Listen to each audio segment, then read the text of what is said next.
All right, good evening. Those of you that have been hanging with me live, going through leaderboards and announcements, and then to those of you that are watching on YouTube and the replay, I am Jim Larson, Senior Vice President here at Symmetry, Direct to Symmetry as a 130, equity partner, owner of the Larson Life Group, and Wednesday nights, which is where we are live, are my favorite evenings because I get to talk to my favorite people.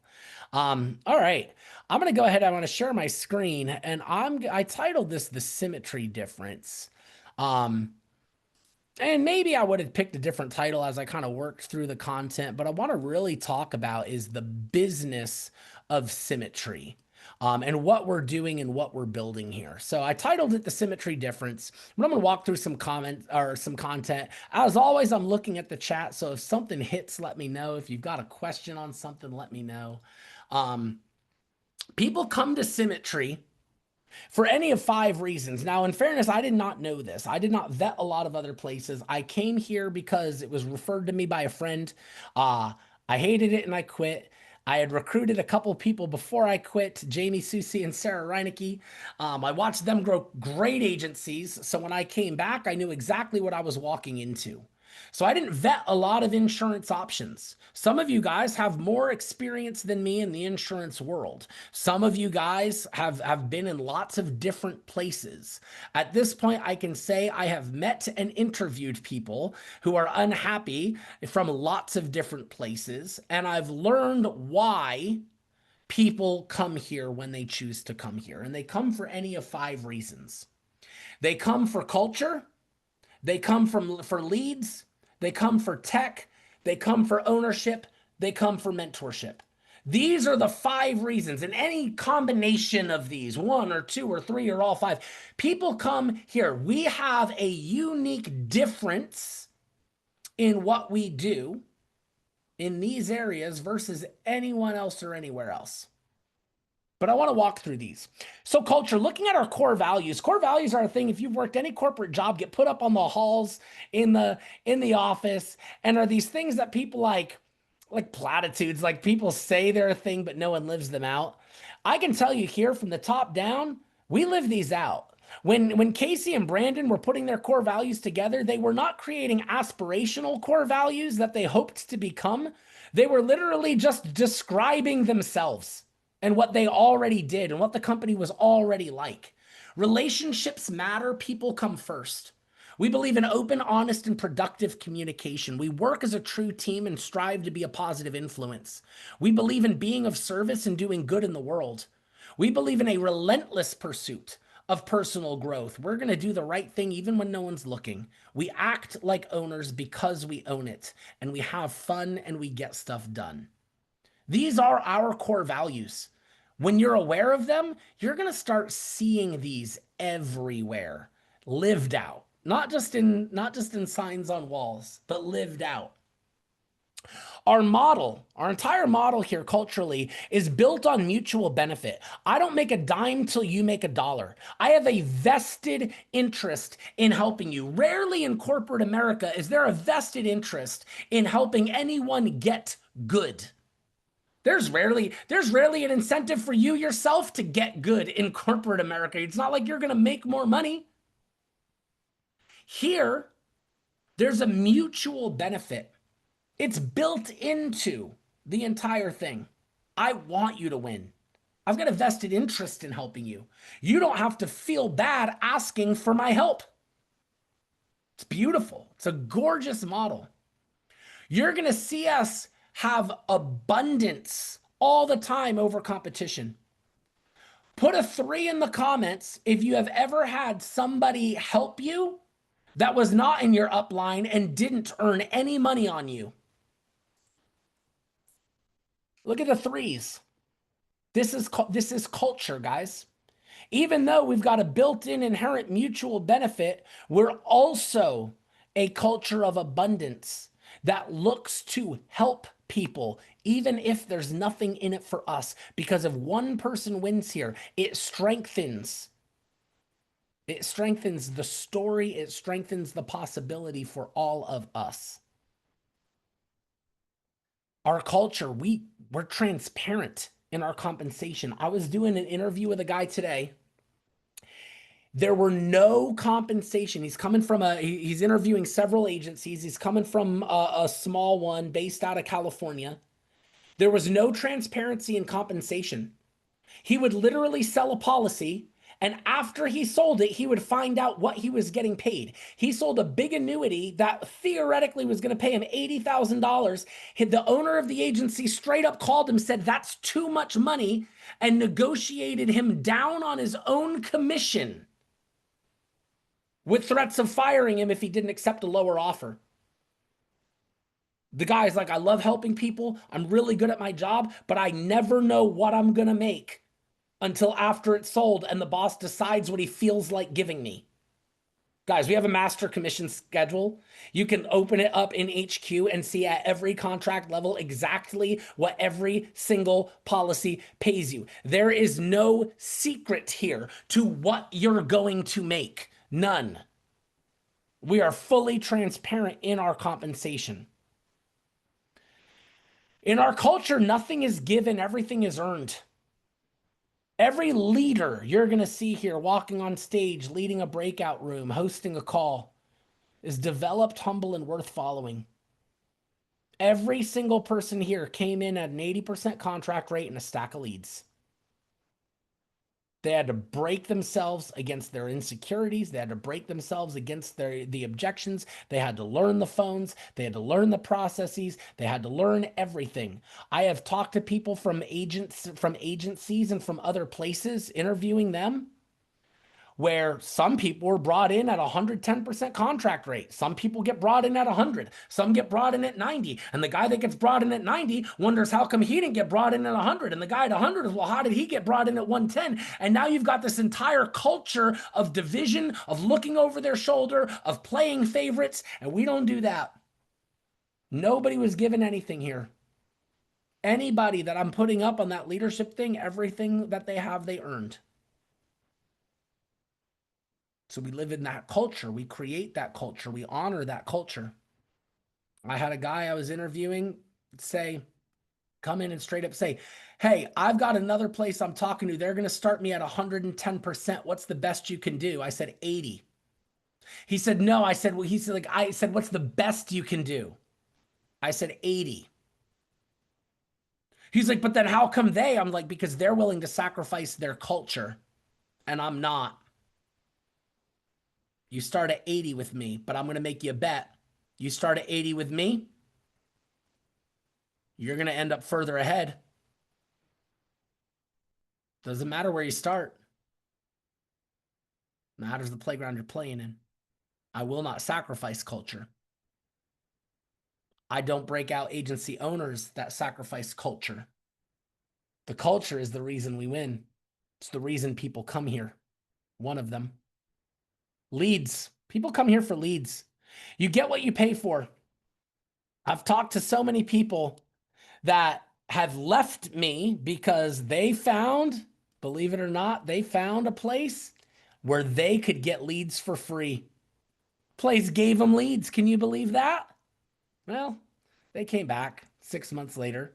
Because any place that's going to give you leads for free, leads are very expensive to produce. They are not spending their money on good leads, giving them to you when they don't trust you to close them. Well, so what they're doing is they're spending small dollars buying names and phone numbers, calling those leads, and then giving you those leads. Those are not leads. You were given a cold call list that cost them nothing. None of those people actually requested anything, and you're fighting an uphill battle. You might as well pick up the white pages and go to work. So they'll advertise, we'll give you free leads. You get what you pay for with leads. I haven't heard Casey, one of the owners and founders of the company, say that part of the reason he founded this was he was tired of the free leads. You get what you pay for. All of our leads are data-driven pricing. We have an entire department here devoted to profitability that are looking at best practices, that are looking system-wide at the CRM, thousands of conversations, and seeing what scripts are converting, what responses are converting, what processes are converting. And furthermore, there's no purchase requirement. No one's going to make you buy leads. It's just that if you're a salesperson, there's nothing worse in the world than having no one to talk to. So we're not here making money on selling leads. I'm not telling you to buy. Actually, I thought Jamie, I accused Jamie of that. When I was brand new and I'm buying leads week after week, I'm not closing them. I'm struggling super hard to get around this learning curve. And I went to Jamie and I'm like, Jamie, what is wrong? She's like, you need more leads. And I'm like, zero chance. I'm like, you are making a cut on these leads, aren't you? I'm like, that's your answer to everything. Go buy more leads. I straight up accused her of getting a cut on my lead spend. That was not why she was encouraging me to buy leads. I needed to give myself more opportunity. That was the reality. I requested a health insurance quote last month. This is true. I did. I was in the market for health insurance. I requested a quote. You want to know what happened? Soon as I clicked that submit button on that quote, do you want to know what happened? My phone blew up. 15 calls, 24 texts. I'm still a month later, still getting text messages. It was relentless. My request went out to 25 different agents, all hunting me like hungry dogs. Here, you're going to get a lead. It's going to be yours. Yours. Go to work. Go connect with that person. They're not getting other calls. With tech, it's another reason people come here is tech. Our goal is to empower agents with tech, not to replace them with it or ask them to operate without it. We love tech. We're doing things with tech nobody else is doing. We are the only company, only one, developing proprietary products.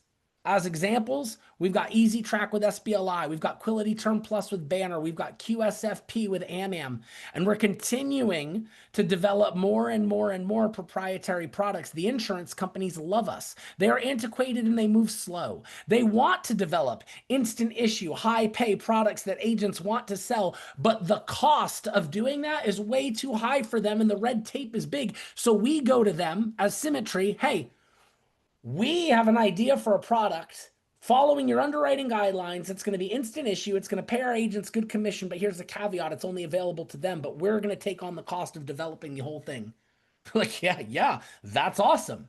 So we've got products in our portfolio that nobody else has access to. In fact, that Easy Track with SBLI, 2 weeks from tonight, we're going to have Russ Barnett from SBLI as our guest on this call to walk us through exactly what that product is and why it's awesome and how it can help your clients.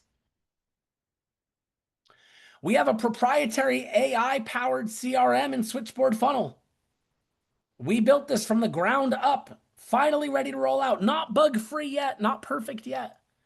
But this is designed to empower you to call faster, to be more efficient on the phone, to have quoting software built in, to have smart responses built in. It takes so much of the legwork out of this. People come here for ownership.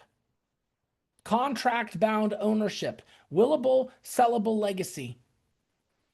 I was looking at opening up a farmer's franchise before I came here. You know, we are farmers. Dun, dun, dun, dun, dun, dun, dun. They talked about ownership, but you want to know in the fine print? I didn't own it. I couldn't will that to my son. My son would have to qualify under their terms to be even considered to get that from me. The company owned it. I didn't own it. A lot of places do not offer you ownership. You're a cog in their wheel. People come here for ownership because they want to build something that they own. I'm going to walk us through the mentorship piece. And in order to walk us through the mentorship, because that's another reason people come here, I want to go through Robert Kiyosaki's cash flow quadrants. To understand cash flow quadrants, you need to see these 4 quadrants here, right? So you've got this E, the employee, okay? Then right below employee, you have S, the self-employed. Then up in the top right, you've got B, the business owner. And then below that, you have I, the investor. All right?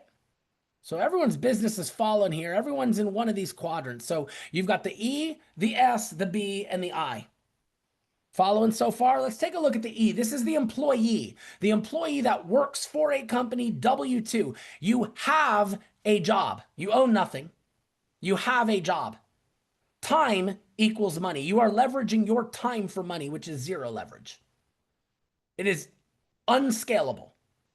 You can only, as whatever, when I was working in the hospital as an RN, I could clock in more, but that's the only way I was making more money. This is the E quadrant. This is where most people live. They are employees. They have a job. Their time is money, and they have no leverage. Now, sometimes they drop down here to the S. Maybe they worked for the company for a while, learned the skill, said, you know what? I can do this on my own. I'm going to start my own company. So they do. And they move to the self-employed quadrant, the S quadrant. This is self-employed. Now, they just own a job. Time is still money. They still have to show up. They still have to go to work. If they don't do the job's not getting done. They still have no leverage.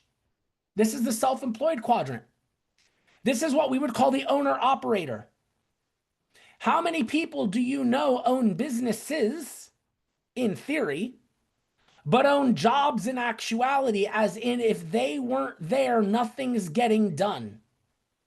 They own a plumbing business, but they're the plumber. They own a restaurant, but they're the chef and the manager. These two together, 90% of the population live in the E and S curves. They have the E and S quadrants. They have absolutely zero leverage except for their time. 90% of the population lives there. 10% of the money lives there. Put a 4 in the comments if you want to move out of there, where 90% of the money is and only 10% of the people are. Because that's what happens over in the B and the I quadrants. Coming over here to the B quadrant on this other side, over in this B quadrant, you own a system. People make you money, and you have leverage. Dropping to the I quadrant, you own investments. Money makes you money, and you have ultimate leverage. All right? Now we understand the quadrants. So let's talk about where can you go? Where can you go? See, moving from E to S, moving from employee to self-employed, that's easy. There are 1,000,001 business ideas that are going to take you from employee to self-employed. You know what? Let's play with this. Put in the comments, roll some ideas for me. If you want to go from E to S, what can you do?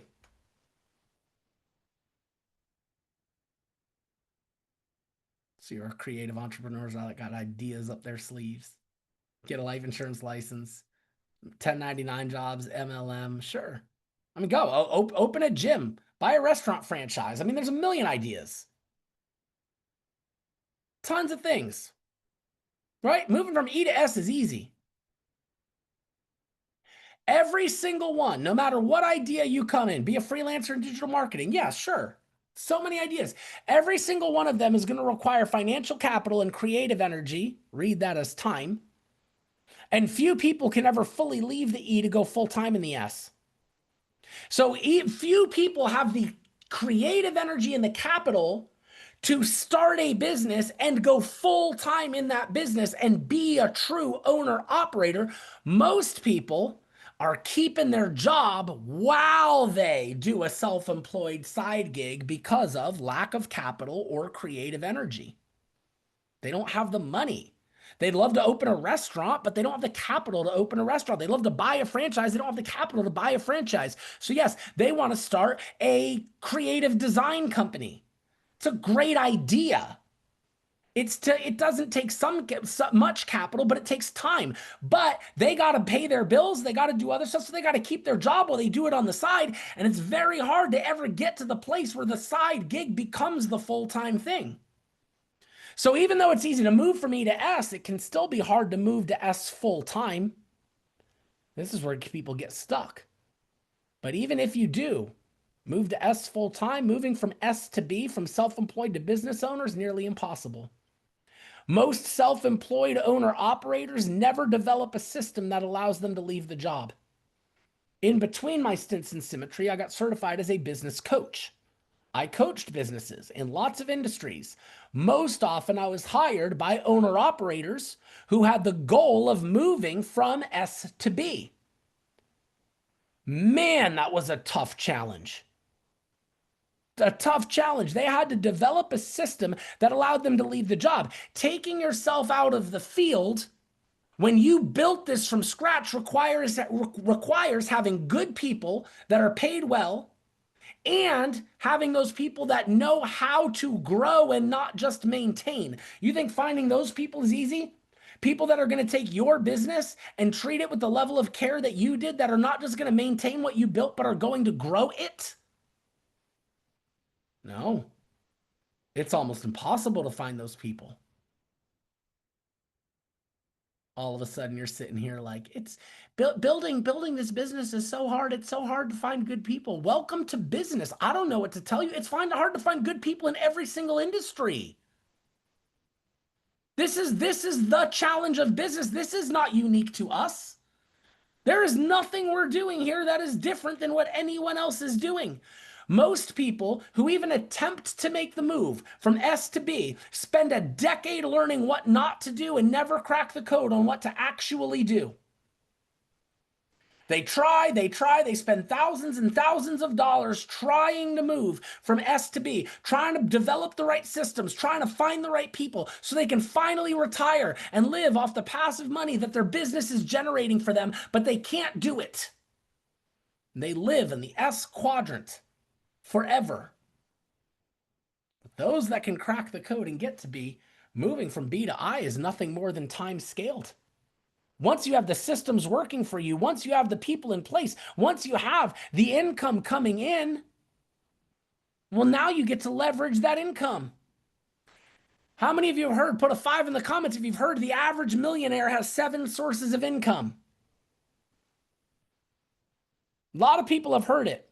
A lot of people misinterpret it to think that the average millionaire has 7 freaking side hustles that are all paying them dozens of dollars each. That is not what that quote means. That quote means they have 7 sources of income, but only 1 source ever required their creative energy.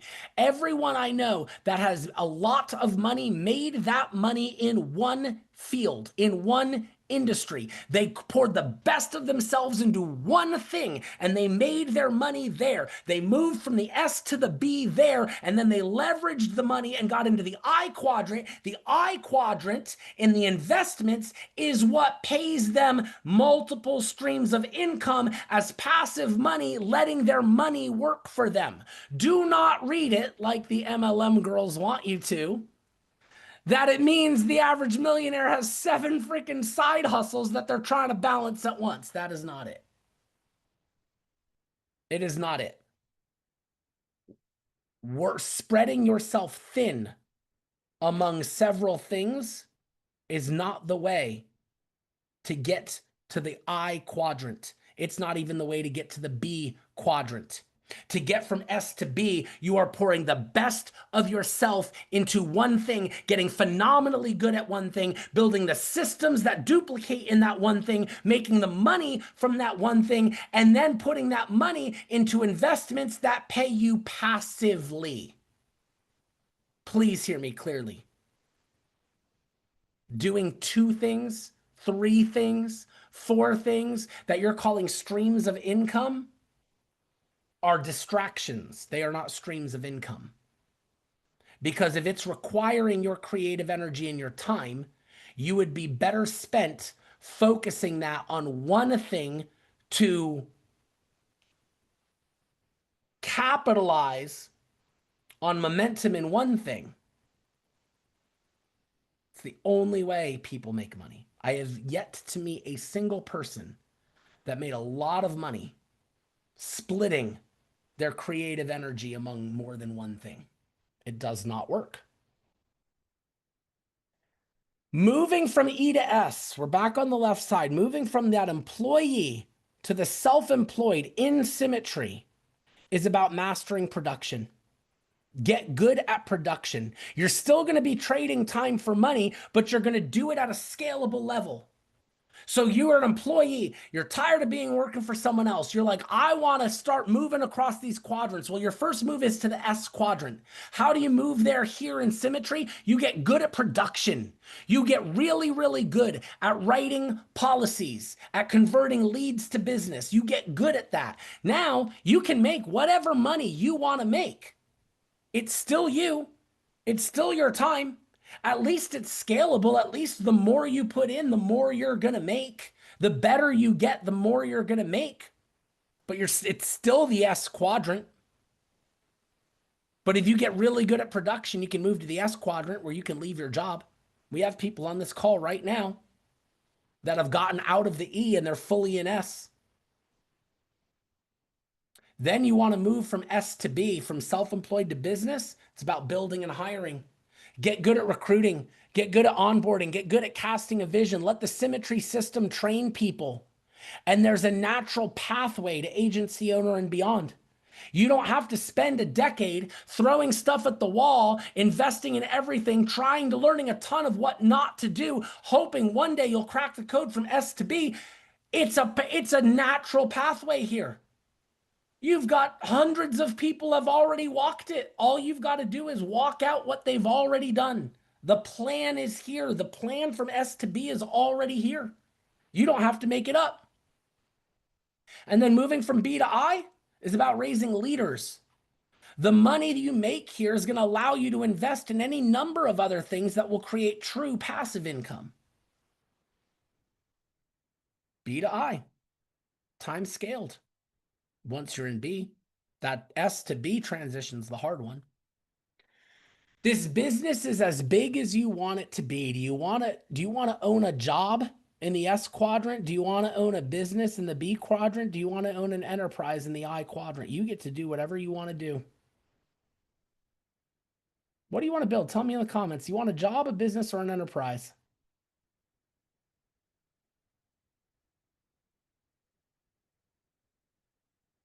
Tara wants an enterprise. Marcy wants an enterprise. Ace wants an enterprise. Michelle wants an enterprise. Gene wants an empire. All right, let's talk about this then. Let's talk about this. See, I see every AO under me as a regional branch location of my life insurance franchise, and every 130 under me as a major company headquarters. That's what I see. That's how I see this. So you want to talk about scaling, building, you want to see multiple locations, you want to see a big business. This is how I look at this. So I worked as an agent in Jamie's agency to learn production. I came in direct to Jamie Susie. I came in as an agent in her agency. That was just me by myself in her agency, learning production, learning the scripts, learning the phones, starting from the ground, learning it on the phone, doing the thing.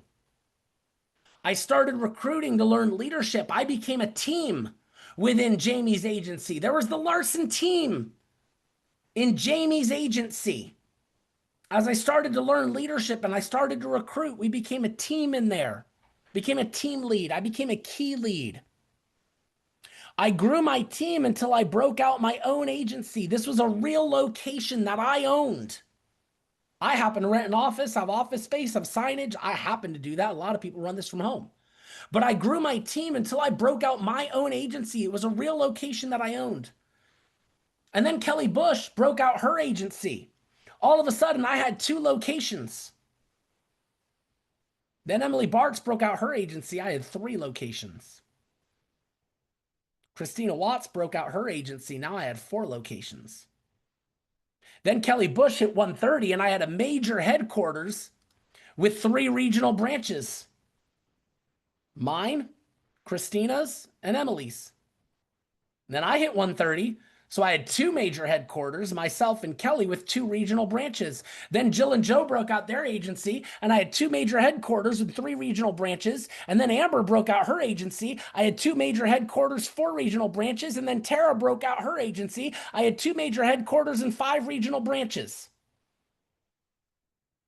See how this works? We're going to do about $8 million in sales this year. Put little old me and my life insurance enterprise up against anyone who owns a handful of pizza places or car washes or dental offices or CrossFit gyms. You want to talk business? Let's talk business. You want to talk about scaling locations? Let's talk about scaling locations. You want to talk about making money in one thing? Let's talk about making money in one thing. Are there still challenges? Yes. Are there still growing pains? Yes. Are some locations outperforming others? Yes. Are we still looking for good people? Yes. That's not different if I owned a chain of pizza places, if I owned a chain of dental offices, it's not different. You're going to have locations that are doing better than other locations. You're going to be mentoring, you're going to be looking to bring on new locations. This is business, guys. Don't think about what we do as anything other than business. And you can grow this to be whatever you want it to be. Where else can you go? Where the roadmap from an entry level position to the enterprising owner is laid out, mentored, encouraged, and trained. Name it. Name a place you're coming in at the very bottom, entry level, on the phone selling policies from the very bottom. And you got a dream at the top. In most places, they're going to laugh at you. In most places, they're going to mock you. Or even if they do believe you, there's definitely no system or roadmap. There's definitely no mentorship. You're going to be met with competition. You're going to be met with people that say, not you, not over me. If you get a chance, go back on YouTube and watch the Zoom meeting that Joe Martinez did for us. He owned several businesses before he came here. He said it blew his mind when he looked at the contract rate going up and there weren't names associated with it. He's like, every other company I've been with, there was a name. If I was going to take that VP spot, someone had to die or retire for one spot to open, and I wasn't going to be the one probably that got it. Where else can you go? You can come in day one, entry level, and the CEO is on the table for you. The enterprising owner is on the table for you. And not only is it on the table for you, it is going to be laid out, it is going to be mentored, it is going to be encouraged, and it is going to be trained. Your dream of building an enterprise is not anything anybody's going to mock you for having or laugh at you for having. They're going to come alongside you and make it happen. What do you want to do here, and where else can you go? I wanted to lay that out tonight to cast a vision for business. I wanted you guys to see what was possible here. I truly look at everything that I have, all the AOs, all the 130s. To me, this is scaling locations in a business. The more AOs I can break out, the more more locations I own. When that clicked for me, it made all the difference in the world. Made all the difference in the world. When I look at the investment it took, someone wanted to come buy a business of my size. You know what my business would be worth right now? I can sell my business. I own it. I can will it. I can sell it. That's the brilliance of this, guys. The capital I had to invest to build this business, yeah, some leads. I had to buy some leads. I had to get good on the phones. I had to be able to cast a vision for people. There was a how-to, there was a process, but there's nowhere else you can go where you can come in entry level and your path to owning a true enterprise is laid out, encouraged, mentored, and supported. What do you want to build here? You can stay in the S quadrant. Heck, you can stay in the E quadrant and dabble in S if you want. You can get really good at production and go full-time in S. We got a pathway to help you make the hardest transition there is in business and go from S to B in building, recruiting, leadership, getting in the A team. It's really what the A team is designed for. The A team is designed to help people move from S to B. And then from B to I is a matter of just scalable time. It gets really fun. It gets really, really fun. All right. That's what I have for you guys. I'm gonna let you go 5 minutes early. What do you know about that? Usually I'm late a couple minutes. All right. I love y'all. I appreciate you. Thank you. You should all have my number. If we've not talked this week, it's because you haven't tried. I am very, very available to each of you, and I need you to know that. All right, let's go crush it. Talk to y'all soon. Bye.